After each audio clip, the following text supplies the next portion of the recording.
Today's mountain bikes are very unique because of the wide range of gearing that we have. In the front, we have 3 chain rings. The big chain ring is the hardest gear.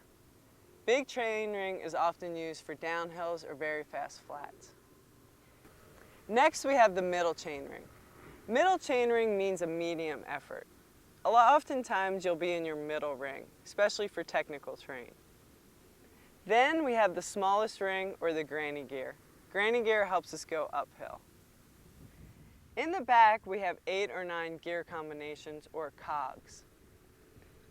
It's the opposite as the front because the big ring in the back is your easiest gear. You'll be using that to go up hills.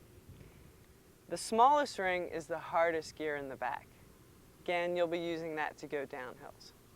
So it gives us a combination of 24 to 27 gears. Shifting gears will become instinctual with practice. You'll get a good feeling of which gears you need to be in based on what terrain you're on. Just takes a little bit of practice. Okay, so let's combine what we've learned about body position and correct gearing and do some hill climbing. First, I'm going to drop it into an easier gear. I'll start off with the middle ring. Oh, it looks pretty steep. I think I'm going to drop it into the granny. Next, I want to focus my gaze up the hill.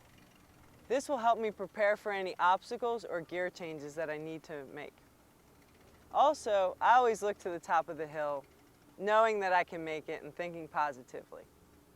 Also, I'm going to relax my shoulders, lower my chest towards the handlebars.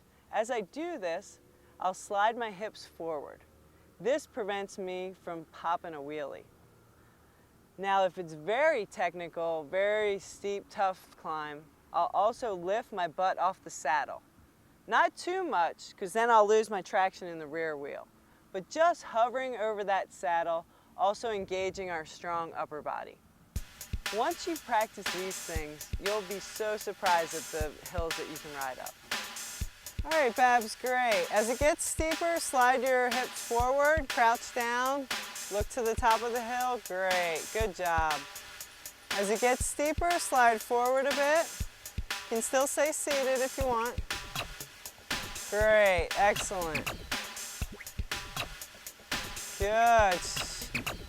Good, Celeste. Power up it. Okay, can you stay seated? Good, that looks a lot easier.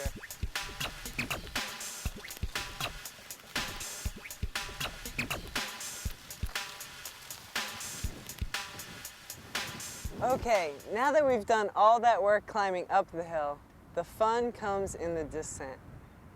Let's put her in the big ring and remember our ready, proactive, athletic position.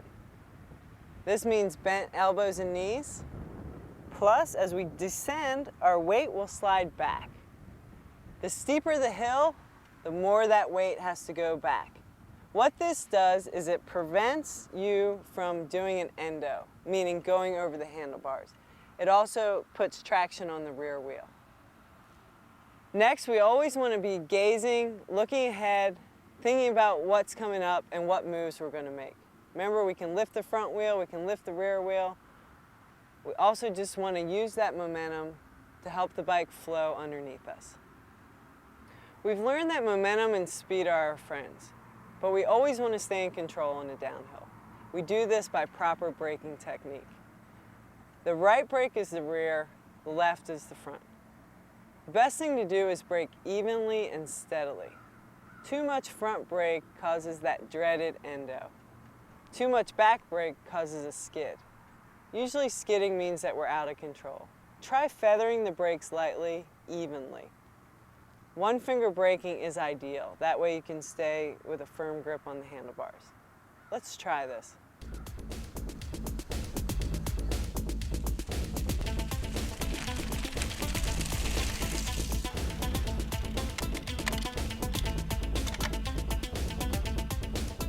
Good.